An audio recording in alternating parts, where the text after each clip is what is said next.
Castleton. Village is a strong word.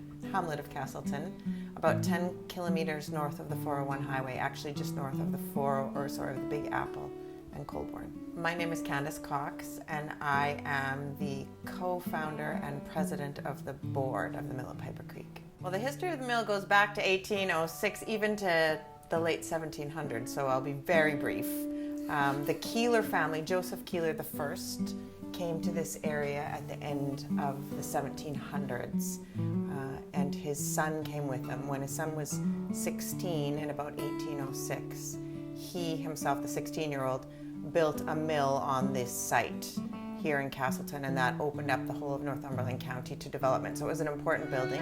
And then later, about 1840, the mill that we have now, the standing mill, was erected. By that time, that was done by Joseph Keeler III, who went on to become the first member of Parliament for Northumberland County in Sir John A. Macdonald's government. So it has a lot of history, this building.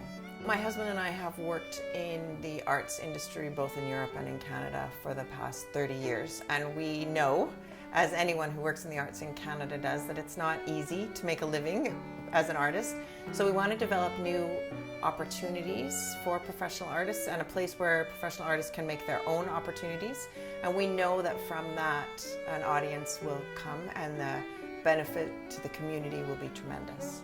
We moved here in 2011 and began restoration work on the mill, and because we've had some challenges in being able to work on the building in 2016, we held a community meeting to gauge the interest in the community, and out of that was born the board of directors of the mill at Piper Creek. And since then we've done about 14 or 15 shows in a year and a half. And right now we are producing shows across Northumberland County at different venues, kind of spread the word about what we do and develop a bit of a brand. And we now have agents from across Canada and even in Europe contacting us about hosting a performance, so that's exciting.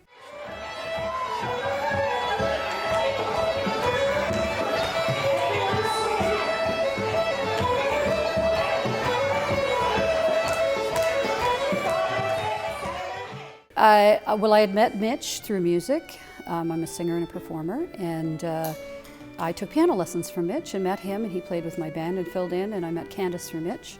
And I was delighted that a family with an artistic background moved into the area, because my background is very artistic, and I thought it would be a good addition to the community, and our friendship and our relationship grew from there. The mill is important, as any old structure is important in life right now. I think that we tear down too many things, and it's evident when you drive through Toronto, it's evident when you drive across Ontario. It's much easier to tear something down to build it back up. And I think building back the mill represents not only restoring a building, but bringing community together and bringing energy into the community.